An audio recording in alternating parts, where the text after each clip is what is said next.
विधायक बनने के बाद 16 जनवरी 2005 को राजू पाल ने पूजा पाल से शादी कर ली। राजू की शादी में इलाहाबाद के कई बड़े नेता और बिजनेसमैन उसकी शादी की दावत में शामिल हुए। विधायक बनने के बाद हर कोई राजू के करीब होना चाहता था। शादी के चर्चे अतीक तक पहुंचे तो वो जल भुन गया। मई अशरफ ने आग में घी डालते हुए कहा, भाई हमारे इलाके में ही रजुआ हमें चिढ़ा रहा है, हमार लोगन का तोड़ रहा है। गुस्सा आए अतीक ने सीधे राजू को फोन लगा दिया और बोला, अरे विधायक जी, शादी मुबारक हो।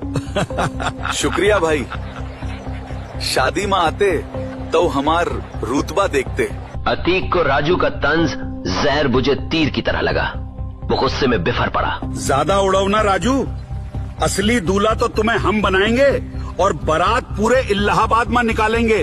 गर्मी संभालो भाई, तुम्हारी दबंगई का जनाजा चुनाव में ही निकल चुका है। अतीक ने जैसा कहा था किया भी वही।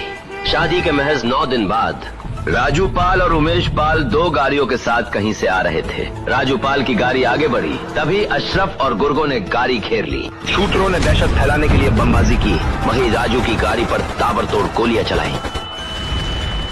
थोड़ी देर में फायरिंग बंद कर अशरफ राजू के पास आया। कहो विधार जे, चुनाव तो जीत लिए पर जिंदगी हार गए।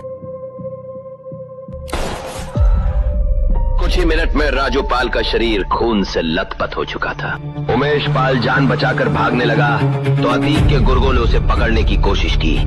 भागे तो चादर मोड़ को, एक गवाह तो चाहिए जो इलाहाबाद को बता सके भाई से टकरावे का अंजाम का हुई। अतीक गैंग के हटने पर कुछ लोगों ने राजू को टेम्पो में डाला और अस्पताल लेकर भागे। फिर वो हुआ जो इलाहाबाद ने कभी नहीं देखा था। अतीक के शूटरों ने राजू की हत्या का तमाशा बना दिया। थोड़ी थोड़ी देर में टेम्पो को रोकते और सबके सामने राजू की लाश को गोलियां मारते। इलाहाबाद पश्चिम के विधायक राजू पाल अब सिर्फ एक लाश बन चुके थे। पोस्टमार्टम रिपोर्ट में शरीर में 19 गोलियां मिली। ये अतीक का अंदाज था जिसमें राजनीति का इतिहास खुलेआम गोलियों और खून से लिखा गया। राजू की हत्या के बाद मायावती खुद इलाहाबाद पहुंची। राजू की विधवा पूजा पाल से मुलाकात कर सांत्वना दी। वहीं इस तरह से सरेआम विधायक की हत्या से मुलायम सरकार फिर कटघरे में आ गई, लेकिन अतीक के खिलाफ कोई एक्शन नहीं हुआ। अगले एपिसोड में देखिए कैसे अतीक ने मदरसे की जमीन पर किया कब्जा।